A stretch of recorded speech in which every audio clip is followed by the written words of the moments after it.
A veces creemos que Dios se muestra solo con milagros grandes, con ruido, con fuego, con cosas que impresionan. Pero cuando Elías lo buscó, Dios no estaba en el viento, ni en el terremoto, ni en el fuego. Estaba en un susurro.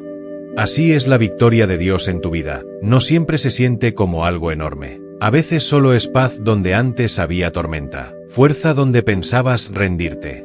No busques ruido, busca a Dios.